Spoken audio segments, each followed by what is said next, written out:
तो students, welcome to math विद्यार्थी, जहां मैं पढ़ाता हूं पूरे दिल से और रिक्वेस्ट करता हूं कि स्टूडेंट्स भी पढ़ाई को पढ़े पूरे दिल से। तो आज हम एक बहुत इंपॉर्टेंट चैप्टर लेकर आए हैं, सॉइल इरेजन। क्या है? Soil erosion and conservation.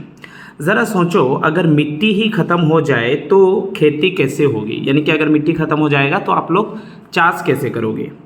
और अगर पेड़ कट गए तो बारिश और हवा मिट्टी को उड़ा ले जाएगी, तो हमारा फ्यूचर कैसा होगा? इसीलिए आज हम जानेंगे कि सॉइल इरोजन क्या होता है, कौन से एजेंट्स यानी कौन से कारण से मिट्टी को उड़ा देते हैं, यानी कौन से कारण ऐसे हैं जो मिट्टी को उड़ा देते हैं, और डिफोरेस्टेशन क्या है और डिफोरेस्टेशन कैसे नुकसान करता है, और सबसे इम्पोर्टेंट मिट्टी को बचाने के लिए पावरफुल तरीके क्या होते हैं, उसको भी हम आज जानेंगे। तो बच्चों, तैयार हो जाओ एक ज़बरदस्त सफ़र के लिए, जहां हम सीखेंगे कि मिट्टी सिर्फ मिट्टी नहीं है, जबकि हमारी ज़िंदगी का बहुत ही एक अहम हिस्सा है, इम्पोर्टेंट हिस्सा है और हमारे ज़िंदगी का फाउंडेशन है। तो चलिए शुरू करते हैं chapter soil erosion and conservation के क्वेश्चन और आंसर पर। कुछ इंपॉर्टेंट क्वेश्चन है, उसे हम सीखते हैं।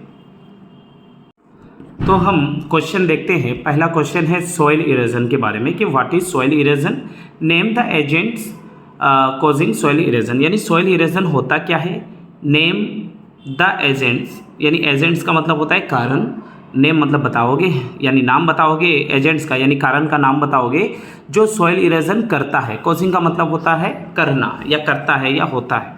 ठीक है, ये था क्वेश्चन।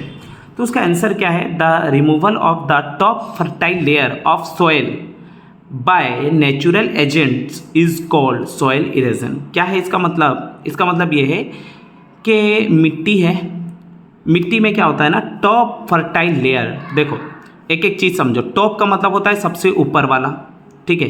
फर्टाइल उस मिट्टी को कहा जाता है जिस मिट्टी में न्यूट्रिएंट्स होता है, न्यूट्रिएंट्स होता है, विटामिन्स होता है ना, मिनरल्स होता है, जिस मिट्टी में ये तीन होते हैं, और ये तीन होने की वजह से उस मिट्टी में पेड़ पौधे ज़्यादा अच्छी तरह से उगते हैं। तो उस मिट्टी को फर्टाइल कहा जाता है। तो फर्टाइल वाला मिट्टी जो रहता है वो मिट्टी का सबसे ऊपर वाला हिस्सा होता है। लेयर कहा गया है, लेयर किसको बोलते हैं? देखो, 1 2 3 4 ये सब एक एक लेयर है। तो टॉप लेयर, टॉप लेयर मतलब सबसे ऊपर वाला हिस्सा, सबसे ऊपर वाला जो लेयर होता है टॉप लेयर, ये सारे एक एक लेयर हैं, ठीक है। ऊपर वाला जो लेयर होता है वो फर्टाइल होता है, यानी कि उस मिट्टी में मिनरल्स, न्यूट्रिएंट्स और विटामिन्स रहते हैं। जब ये वाला मिट्टी रिमूवल हो जाता है, यानी रिमूव हो जाता है, यानी हट जाता है, किसकी वजह से ना, नेचुरल एजेंट्स की वजह से, यानी कुदरत के कारण की वजह से, ठीक है, प्राकृतिक कारण की वजह से। प्राकृतिक कारण क्या होते हैं? यानी कि हवा दिया, बहुत तेज़ हवा दिया तो ये वाला मिट्टी जो है उड़ के चला गया। बारिश हुआ, बारिश के पानी में ये वाला मिट्टी बह के चला गया, ठीक है। नदी से पानी बह गया तो मिट्टी बह के चला गया। तो ये जो मिट्टी जो बह जाता है, नेचुरल एजेंट्स यानी प्राकृतिक कारण की वजह से, उसे हम सॉइल इरोजन कहते हैं। समझ में आ गया होगा। फर्टाइल का मतलब मैंने समझा दिया है, वो मिट्टी जिसमें विटामिन्स होते हैं, मिनरल्स होते हैं, है ना, न्यूट्रिएंट्स होते हैं, जिस मिट्टी में पेड़ पौधे ज़्यादा अच्छे से उगते हैं उसको फर्टाइल कहा जाता है। लेयर का मतलब होता है ऊपर वाला परत, ठीक है, परत होता है। टॉप मतलब ऊपर, तो टॉप लेयर मतलब ऊपर वाला परत। अच्छा, agents causing soil erosion are, यानी एजेंट्स यानी कारण, कॉजिंग मतलब होता है सॉइल इरोजन, यानी सॉइल इरोजन का कारण क्या क्या है ना, रेन है, बारिश, बारिश जब होता है तो सॉइल इरोजन होता है, यानी मिट्टी बह जाता है। रिवर, रिवर का मतलब यानी कि जब नदी से पानी बहुत ज़्यादा बह जाता है तो सॉइल इरोजन हो जाता है। स्ट्रॉन्ग वाइंड, यानी कि तेज़ हवा जब चलता है तो मिट्टी का ऊपर वाला हिस्सा बह जाता है। तो ये था पहला क्वेश्चन का आंसर कि सॉइल इरोजन क्या है और सॉइल इरोजन का कारण क्या है। तो अब हम नेक्स्ट क्वेश्चन पढ़ते हैं। सेकेंड नंबर में क्वेश्चन है कि व्हाट इज़ डिफॉरेस्टेशन। डिफॉरेस्टेशन क्या है? डिफॉरेस्टेशन क्या है कि cutting down of trees in large number is called deforestation. Cutting down of trees, cutting down of trees, cutting मतलब काट देना, कटिंग मतलब काट देना।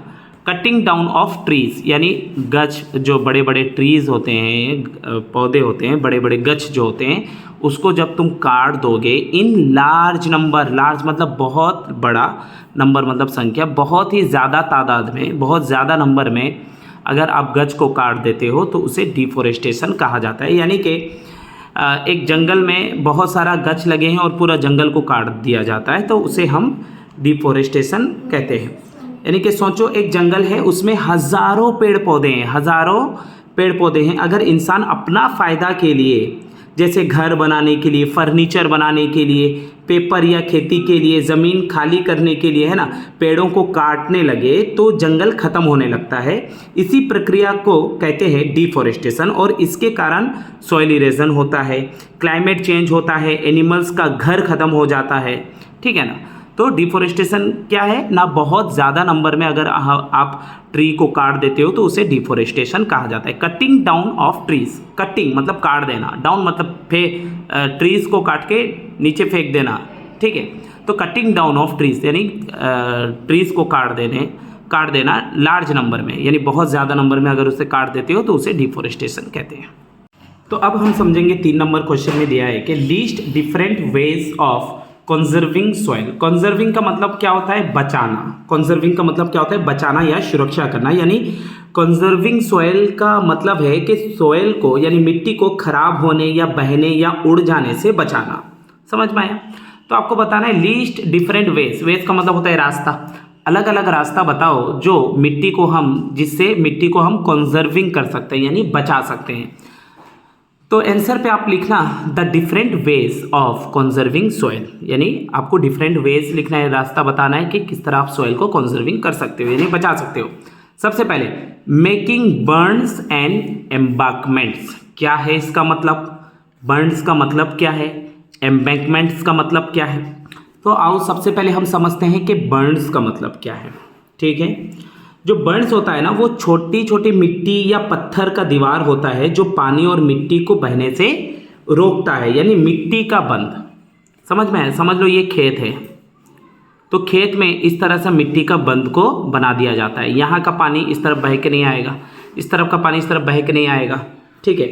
तो किसान अपने खेत के इर्द गिर्द क्या करते हैं, बंद बना देते हैं, इस तरह बंद बना देते हैं। आप लोग खेत पे देखे होंगे ऐसे 4-4 कुनिया बंद बना रहता है जिससे पानी रुक जाता है। यहाँ पे पानी क्या होता है, रुक के रहता है और मिट्टी वहीं रह जाता है। अगर इस तरह बंद नहीं बनाया जाएगा तो खेत से मिट्टी बह के रास्ता को चला जाएगा। और एम्बैंकमेंट क्या होता है, एम्बैंकमेंट जो है, एम्बैंकमेंट क्या होता है ना, एम्बैंकमेंट होता है बड़ी और ऊंची दीवार, बड़ा बड़ा ऊंचा ऊंचा दीवार। समझ में आया? जो बंद जो पानी को बाहर निकालने या कंट्रोल करने के लिए बनाई जाती हैं। एम्बैंकमेंट क्या होता है, बड़ा और ऊंचा दीवार होता है जो पानी को बाहर निकालने का या उसको कंट्रोल करने के लिए बनाया जाता है, यानी ऊंची बंद और दीवार। ये क्या था, छोटा छोटा बंद था। जो बहुत बड़े बड़े दीवार वाले बंद होते हैं उसको एम्बैंकमेंट कहा जाता है। यानी कि नदी के किनारे एम्बैंकमेंट बनाए जाते हैं। देखोगे नदी रहेगा, नदी के बीच में बड़ा सा दीवार बनाया जाएगा, ठीक है। वो बड़ा सा दीवार क्या करेगा, वो पानी और मिट्टी को गांव को नुकसान ना दे, इसीलिए वो बड़ा सा दीवार बनाया जाता है ताकि पानी गांव के अंदर माने अचानक से गल ना जाए। तो उससे क्या करा जाता है, पानी को आहिस्ता आहिस्ता छोड़ा जाता है। नदी के किनारे बड़ी बड़ी कंक्रीट की दीवार बनी होती हैं, यही एम्बैंकमेंट होता है। आप लोग देखे होंगे कई सारे जगह में। The making terraces along hill slope. क्या है टेरेसेस और हिल स्लोप क्या है, देखो हिल का मतलब होता है पहाड़, समझ लो ये पहाड़ है, ठीक है। अब पहाड़ का ये सबको क्या कहा जाता है, स्लोप। ये जो गड़ान वाला एरिया है ना, इसको स्लोप कहा जाता है। इस स्लोप में क्या बनाया जाता है, टेरेसेस बनाया जाता है। देखो अगर पानी यहाँ पे गिरता है तो पानी तो स्लोप से पूरा तेज़ी से बह के आएगा नीचे। जब वो तेज़ी से बह के आएगा तो मिट्टी भी लेकर आ जाएगा। तो इस मिट्टी को कंजर्विंग सॉइल करने के लिए यानी मिट्टी को सुरक्षा देने के लिए क्या करा जाता है, यहाँ पे टेरेसेस बना दिया जाता है, यानी इस तरह से सीधा सीधा ज़मीन बना दिया जाता है। समझ में आया? और एक बार अच्छी तरह से समझो, ये है ढलान यानी हील का स्लोप है। पानी यहाँ पर अगर आएगा तो पूरा बह के सब लेकर आ जाएगा।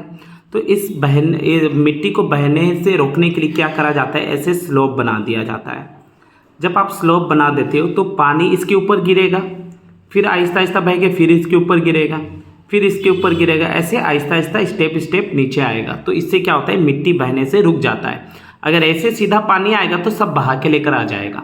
अगर हम टेरेसेस बना देते हैं, यानी सीधा सीधा ज़मीन बना देते हैं खेत की तरह, तो पानी रुक रुक के नीचे आएगा, तो मिट्टी भी बच जाएगा। अगर इस तरह नहीं बनाते हैं तो स्लोप की वजह से क्या होगा, कंजर्विंग सॉइल नहीं हो पाएगा, यानी हम सॉइल को बचा नहीं पाएंगे, मिट्टी को बचा नहीं पाएंगे। तो ये वाला point, making terraces, TERRACES, terraces along hill slopes, यानी हिल के पास आपको क्या करना है, टेरेस यानी हिल में टेरेसेस बनाना है, यानी इस तरह का सीधा सीधा ज़मीन की तरह बनाना है आपको। Planting trees and growing grasses, planting मतलब लगाना, गच को लगाना, ट्रीज को लगाओगे। ग्रोइंग ग्रासेस यानी कि घास को उगाओगे जितने ज़्यादा परिमाण में, तो मिट्टी बहने से आप रोक सकते हो, यानी मिट्टी को बचा सकते हो।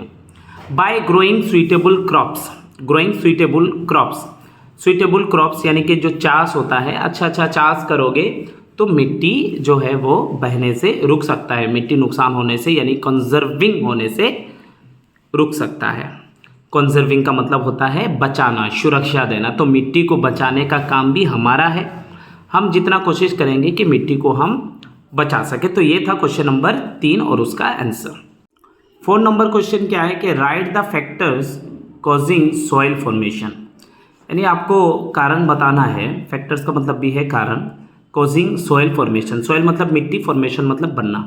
मिट्टी जो बनता है उसका कुछ आपको कारण बताना है, यानी फैक्टर बताना है कि सॉइल फॉर्मेशन का फैक्टर क्या क्या है, उसका वजह क्या क्या है ना। वाटर, मिट्टी बनने के लिए वाटर का ज़रूरत है, वाइंड का ज़रूरत है यानी हवा का ज़रूरत है, हीट यानी टेम्परेचर यानी गर्माहट का ज़रूरत है, सी वेव्स यानी कि समुंदर का जो लहर है उसका ज़रूरत है, और ह्यूमन बीइंग इंसान का भी ज़रूरत है। And others are responsible for the soil formation, ये सब के साथ साथ अदर्स यानी और भी कुछ हैं जो रिस्पॉन्सिबल हैं किसके लिए ना, फॉर सॉइल फॉर्मेशन यानी मिट्टी बनाने के लिए।